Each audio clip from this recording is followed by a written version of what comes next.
Dak Prescott will be on the Cowboys this year. Somehow, it's possible they extend his contract, but it doesn't sound like that is imminent.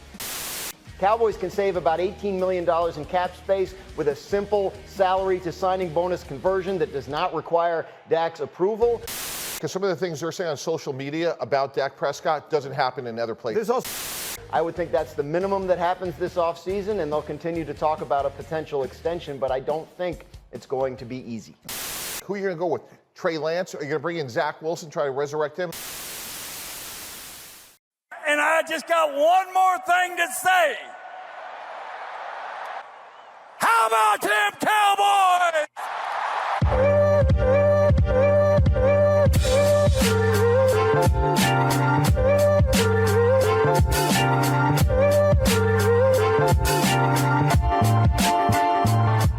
What's going on, Cowboy Nation and Angry Cowboy fans around the world?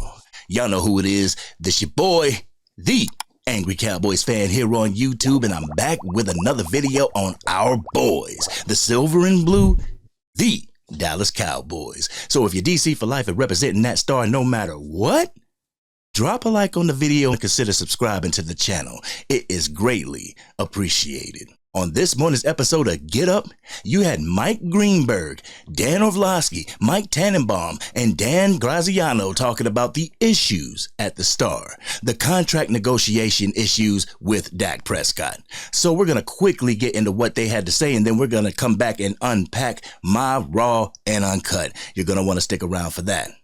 So, Angry Cowboys fans, let's go ahead and take a listen. Jerry Jones at the Combine, confident he will get this thing done. But listen.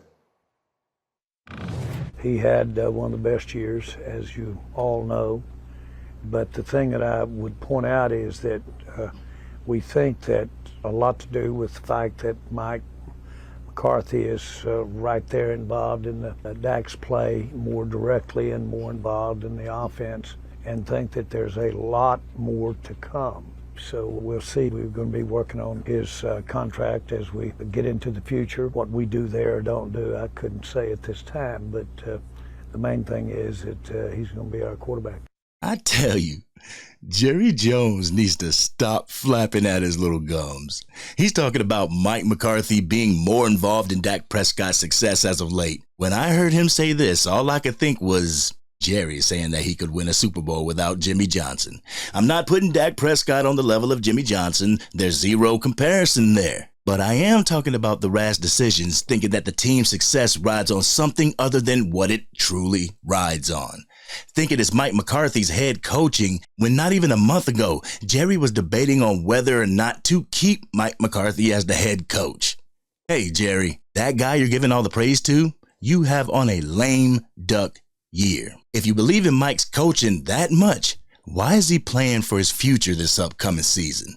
In the next clip that I got for you, Dan Graziano breaks down what Dak Prescott's contract could look like and what options the Dallas Cowboys may have. Let's go ahead and get into that clip. The thing people have to understand is that Dak Prescott cleaned the Cowboys' clock in the last negotiation. He has nothing but leverage. They are not allowed to franchise him. Right. They have the monster. Even if they did the conversion to drop the cap number down, next year's cap number is astronomical, over $50 million, if he's not even on the team. So he's in great. He does not have to make one single move unless they do the deal he wants. He said Dak Prescott cleaned the Cowboys' clock. No, Dan Graziano. Dak Prescott didn't clean the Cowboys' clock. The Dallas Cowboys cleaned the Dallas Cowboys clock. Jerry toyed with Dak Prescott's contract negotiation last time. They franchise tagged him twice, and during every contract negotiation, they pretend as if they were on the fence to get Dak Prescott to compromise to a lesser deal.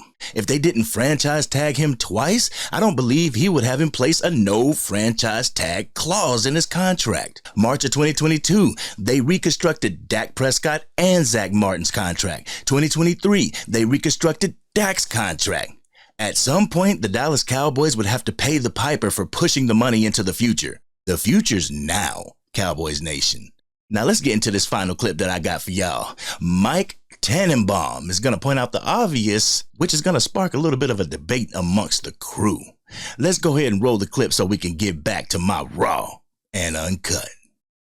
we're going to give credit to the coach who a couple of weeks ago we weren't going to extend, right? So that juxtaposition to me is fascinating. But fundamentally, Dak Prescott's in the prime of his career, Green. He's going to be 31. He has a lot of great years. And if we're winning the Cowboys, guys, what I'm saying to each and one of you, if not Dak, then who?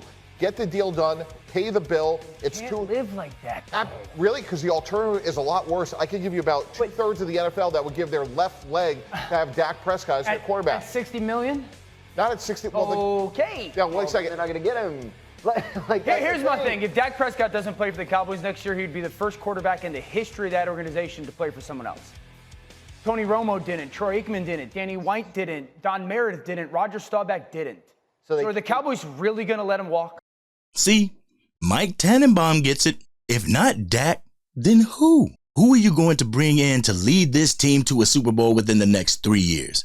Forget the Super Bowl.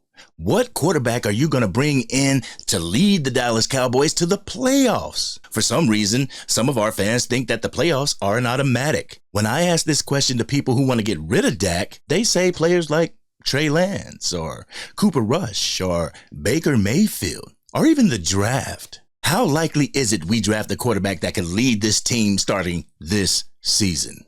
Highly unlikely. Y'all ready for my Raw and Uncut? Y'all ready? Let's get it. A minority of Cowboys Nation will throw negative stats in your face trying to bolster the argument to get rid of Dak Prescott, not realizing that the stats that they're putting in your face, they're team stats. 2-5 in the playoffs is a team stat. If you bring up Dak Prescott's stat as an individual player and not the whole team, you will see that his stats continue to climb. That he's playing the position at a high level. Future Hall of Famers are bragging on Dak Prescott's play, and they like to watch him. Mine and a majority of Cowboys Nation's eye test shows us that Dak Prescott is a great quarterback. He's not Patrick Mahomes. He's not Joe Burrow. He's not Tom Brady. He is Rain Dakota Prescott. Comparison is the thief to joy, y'all. Not only that, every time Dak Prescott has gone to the table to get his money, there have been those who said he doesn't deserve it. I remember when y'all were saying Dak Prescott didn't even deserve $40 million.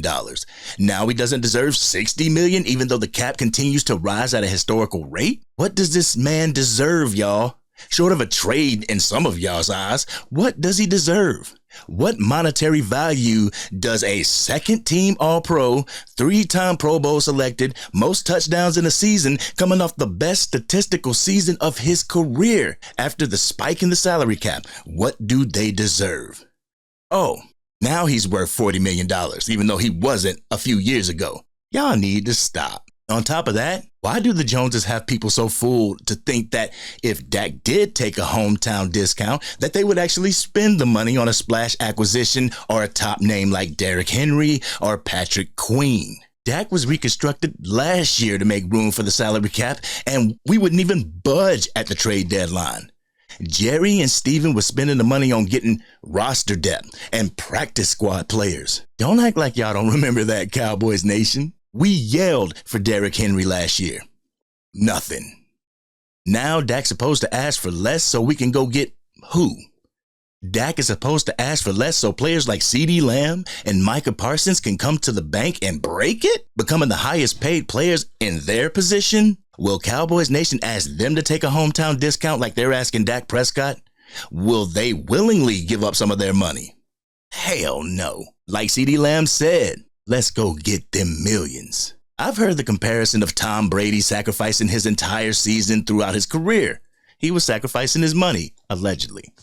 I looked, and did y'all realize that during his contract years, Tom Brady became the highest paid quarterback in the league? Yes, by all means, he deserved every penny because he went out there and won Super Bowls. But how do you remain the highest paid player while taking team-friendly discounts your entire career? I also read a great piece from Joseph Zucker at the Bleacher Report. I'll put the link to that in the description.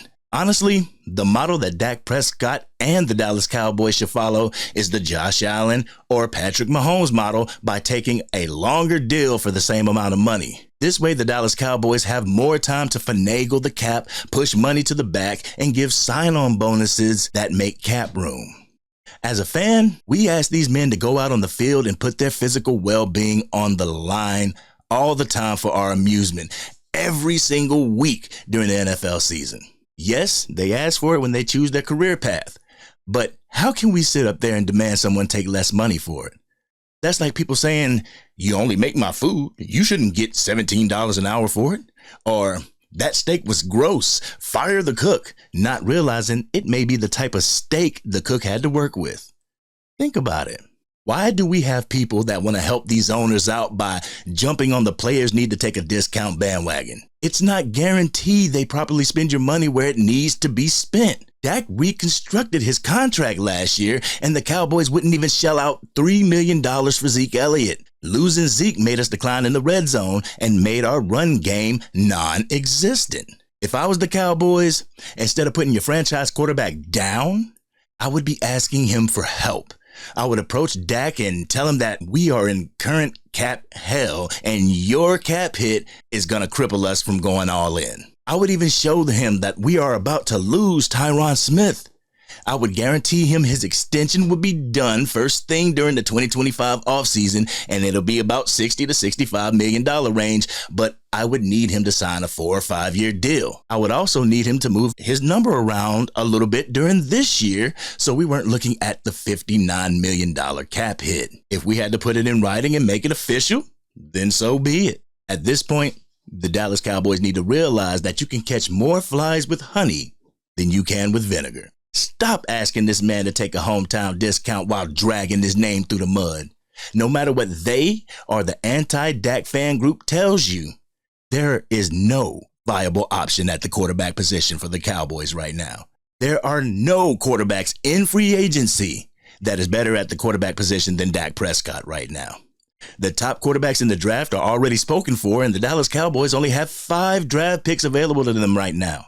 According to SI.com, the Cowboys are also getting 2 compensatory picks in the 5th and 6th round due to free agents leaving last offseason. The 5th pick comes from Connor McGovern signing with the Buffalo Bills, and the 6th pick comes from Dalton Schultz signing a 1-year deal with the Houston Texans. The Cowboys would have received another compensatory pick for Noah Brown, but probably won't get it due to the league only allowing 32 compensatory picks per draft. And remember, Cowboys Nation, compensatory picks come at the end of their respected round.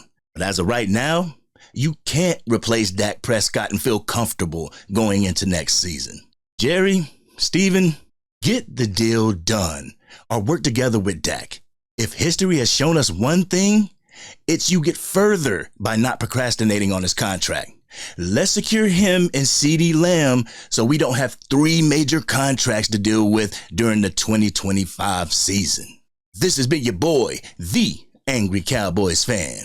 What do you think about what Greeny and the boys had to say about the conundrum in the Cowboys front office? Would it be better to get the deal done or allow Dak to be a $59 million cap hit? Do you adjust his cap hit this year and deal with his contract next year? Y'all let me know in the comments section. If you consider this video informative and you're digging the content, drop a huge like on the video because it truly helps. If you're DC for life and want to join the thousands of Angry Cowboys fans as we cheer on our Dallas Cowboys, hit that subscribe button. Hit the bell so you can stay notified whenever I go live or whenever I release a video. I've been doing a lot of research on the potential athletes the Cowboys had formal interviews with at the Combine. I'll be doing a video on that, so if you'd like to see that, make sure that you are subscribed, you are subbed up to the channel, so you get that notification. But until then, this has been your boy, the Angry Cowboys Fan, and I'm out.